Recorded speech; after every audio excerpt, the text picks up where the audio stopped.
Deemed uninhabitable. That's what a judge has declared about the taxpayer-funded Serenity Towers. Attorneys for the city and Senior High Rise were back in environmental court yesterday, where the judge issued a deadline of May 23rd to find new housing for all 150 tenants. Joining us now is property assessor Melvin Burgess Jr. to talk more about that, along with your property taxes, reappraisals, and of course affordable housing here in the Bluff City. Melvin, good to have you here. It's good to see you again, Alex. Glad to have you here at 3 p.m. Let's talk about you, and along with G.A. Hardaway, our representative from Memphis, called for an investigation of Serenity Towers and Millennia long before anybody else. Your concern there, and especially from your standpoint as assessor of property. Sure, Alex. So we got a call from Representative Hardaway to we could go in and just look at or assess the livable conditions and some of the issues that they had. So we had a team that we dispersed over to Serenity Towers to look at some of those concerns, and it was in pretty bad shape. It was just unbearable, and you know, we had those findings, and we turned those reports over to Jay Hardaway and to other authorities of what we saw and what we think is just unfit to even live in. So with that in mind, will those tenants still have to, again, they're going to move out by May of this year, we're hearing now in some cases. Will you still call for your own investigation nonetheless? Well, what I would do, I would just take, let GA take Representative Hardaway take the lead on that, and whatever he needs from our office as far as reports or like air condition concerns or elevator concerns or some other concerns that we saw, we just hand those reports over to Representative Hardaway when it comes to those issues. Got you covered for sure. Let's move on. Let's talk about another issue facing a lot of folks when it comes to reappraisals. What are we seeing? What are we experiencing there? Well, look, I want everybody to know, Alex, that I am not the reason why your mortgage goes up. I'm just the assessor by law.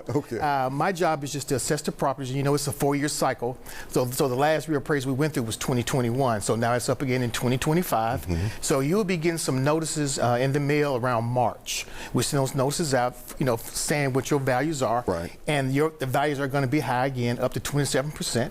On your assessments. So, but you said up to 27%. 27%. They're high again. The real estate is high, and I'm sure that's why people know, or they get calls say you want to sell your properties, and they're high. Right. So we have a process, informal process. If you do not agree with that, with the process or with the assessment amount that our office has sent over, you can call our office, which we want you to do. And we got a staff in our call center that's well versed, and that way you call us out to do an informal review. We'll come out and we can see what we can do to try to either lower it or make sure it's in line with what our numbers say in the roll. So Melvin, over the years, many of us have heard about this appeals process. That's right. Is that something we should all kind of look into if you're not happy? Please do. But make sure you come, Alex, come to my office first, because if you don't come to me and bypass me and you go straight to the appeals board, there's nothing I can do.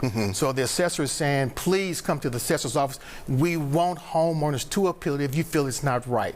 That's what we are here for, because remember, Alex, we have over 359,000 parcels that we're sending notices out to. And that's why I was pushing for the 2-year reappraisal, so we can do more frequent reappraisals to get it right.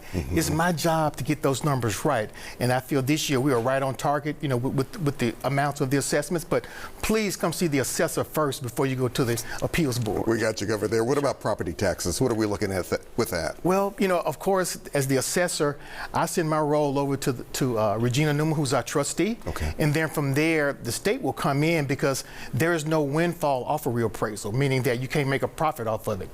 The state will come in and they'll lower the tax rate. The current tax rate for Shelby County now is $339. So they will lower that because it has to be equal. So it's up to the county commission to decide what they want to set the tax rate.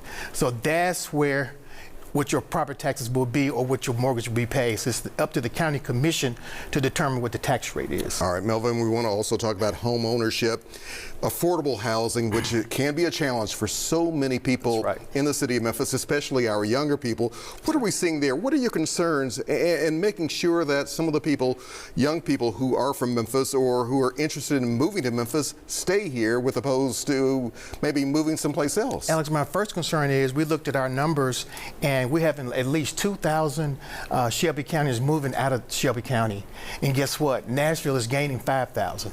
So there's a problem. So that's a lot of people would say that's very problematic. And as the assessor, I got to figure out how do we still maintain those numbers as far as the role and as far as how many homes we have in Shelby County. So Shelby County, I'm going to pick Memphis because Memphis needs now at least 30,000 affordable houses. Okay. Because when these kids are, when they go to college, want to come back home, like my kids.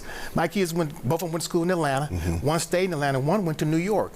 But these kids now, if they come back, there is no houses or no homes that's affordable for our kids to get in, because now you're competing with investors who are coming in, buying up all of the inventory. And guess what? Now the realtors are complaining because they're buying up all the inventory for rent. So I think more affordable houses being built in Memphis will lure our kids to come back here, because this is difficult. It's not like when I was trying to get my first home, I'm sure you. I know what you mean. But it is difficult, and I think that can attract our kids to come back home, especially our kids that went off to college, our knowledge of economy, to reside here back home in Memphis. Melvin Burgess, we got to have you back here. I appreciate you always, man. Appreciate Thanks, you. Alex. Good to see you as always. You too, Thank you brother. very much. Yeah,